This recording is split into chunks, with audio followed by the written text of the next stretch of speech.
Hey guys, this is Gamby5874, and it's been a while since my last video. I am sorry. It'll be like this for the next couple of days, but I'll get a video up when I can. I just pretty much want to talk about questing and just like if it's worth it, like the time spent doing a quest, if it's worth the reward after it, like getting the quest cape, is it really all that? And now I'm not talking about like, you know, fully playing Runescape with like all its features and anything. I'm just simply saying, you know, are quests worth doing? Now, I was never much of a quester myself. I'm still not. I would never consider myself a quester. But I do important quests. Like, the first thing I did when I became a member was like Lost City. I still remember just like getting that done, and like I see quests like that as like the best quests to do. Obviously those should be done within like the first week of being a member if you have a lot of free-to-play background. If you're new, obviously not, but you know, they are quests that should be done fairly soon, because you know, if you can't use a DDS, then unless you have money for claws, then it's kinda sucky. But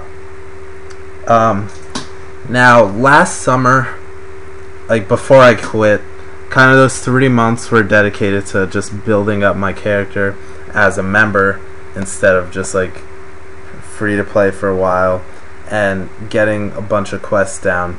Now I know for the most part that whole summer was just like, you know, quests like Lost City that unlock areas and stuff like that, and Recipe for Disaster was kind of the main one, getting all those requirements, and as well as obviously just leveling my skills, because I was a new member.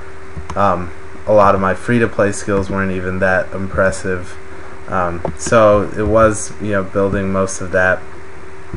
And so I spent those 3 months basically doing that. Once I did Recipe for Disaster, I did absolutely nothing else. And you know, I did free-to-play quests as free-to-play, so I did not do any of those as a member. And you know, obviously I don't have that many quests done, but I would say I have a pretty good amount. I always have like a quest list of stuff I want to do.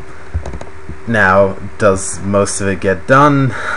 No, but you know, I do have some stuff. Like right now, the quests I need, like the main thing I'm looking at is Lunar Diplomacy, because I still don't have everything unlocked. Roving Elves is also another one, and Do No Evil. But you know, it's just like Do No Evil's kind of the worst one on that, because it looks like a really long quest, and it's just like I'm not going to be getting much out of it. Like, yeah, I'll get 1 extra range boost, awesome, which means shit to me, really. Obviously it's good if I do end up getting around to it. I probably will one day when I'm bored. But I still like feel like a new member. Like there's just so much I like leveling. Even some of my member skills I consider low, like 59. 50 rune crafting is shitty. So you know, questing, if you have the time, just do it. I know recently I was getting, like, I wanted to beat Devin, one of my friends. He had more quest points than me. He recently like hit 200 or like 210 or something, and I was in like the 190s. So I just went to difficulty and did all the novice quests that had like no prereq, didn't unlock anything. It was just a random quest, random storyline, and I did those because I do recommend doing that, because it does give you a little quest point cushion kind of thing. I know with Recipe for Disaster, like all of those quests were kind of legitimate quests that you had to do, so it was kind of annoying, you know, getting all those done. So like I didn't really have time and motivation afterwards to do all those novice quests. So I got my Boros gloves, and that's all I really needed from there. And obviously some people love questing.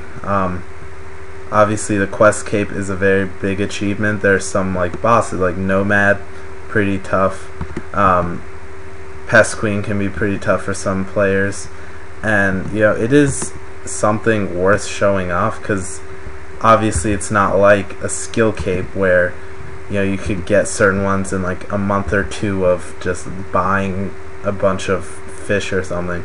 And so quest cape does take a lot of time, so I consider it like with not really Slayer, but kind of a mix between Slayer and rune crafting, because I wouldn't say it's as hard as Slayer.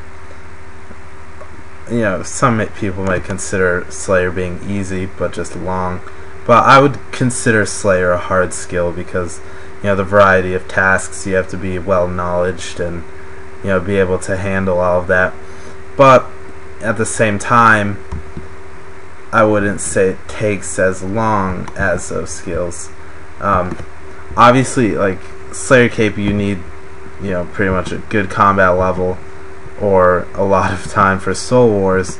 But with quests, there is a list of like skill requirements you need for quests. However, it's not that ridiculous. Like, you can beat Nomad with like minimum required levels, which may not be possible or very easy. Oh shit. What the hell? Okay. Or very easy, but it could still be done. So obviously if you like questing, I could understand it. I'm not a fan just because really. If like Recipe for Disaster, I kind of got into questing a bit. When I do one quest, I like knocking out a few. That's kind of why I like keeping a quest list, because if I do find myself doing a quest, then I'll just be like, oh, that was pretty fun, I'll just do another one. I recently did Regicide. No quest came after that. That was my end of the questing, really. I did take a very long break. I know I did like Elemental Workshop 3, never got around to 4. But questing is kind of it's like tasks for me, kind of, or like half and half.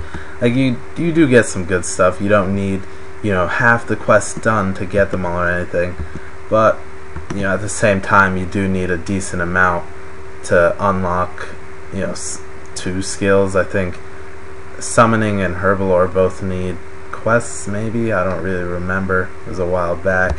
But I don't really know what I'm trying to get out in this video, really. I feel like there's something more I should be saying rather than talk about questing in general, but whatever. So yeah, questing isn't too important to RuneScape. It is important to people that want to max out like certain things. Like, I wouldn't find a player, like a max player, that hasn't done Lost City, basically. Obviously it probably can be done, but it's very hard. Fairy rings, very convenient. I remember doing 2. You could just do 2, but just do all 3.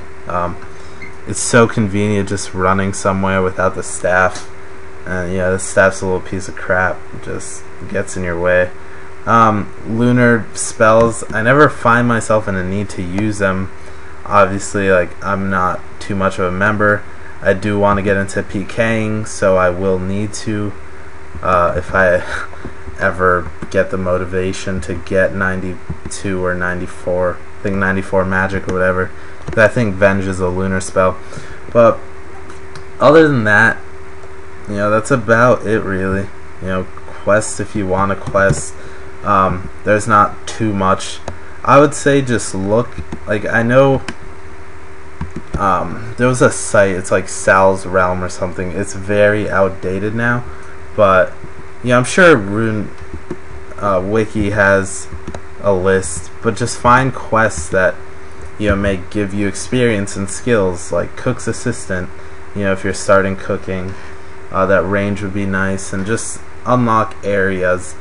And then once you unlock those areas, unlock weapons, and then just a lot of getting quests done I find is in like prereqs. Obviously Recipe for Disaster I needed a lot, and then some of those prereqs I needed recs, and then one of those maybe you need certain quest points, so I get some other quests done, and then it just goes down from there. So I don't know how long this video is. I'm assuming it's pretty decently long. I've been talking for a while, but thanks for watching. That's about it on my take on questing and whether it's really important to RuneScape. I would say yes. Without questing, it would just seem boring and dull, and like anyone could get everything basically. So yeah, join my friends chat to talk and all that fun stuff, and thanks for watching, and I'll see you guys later.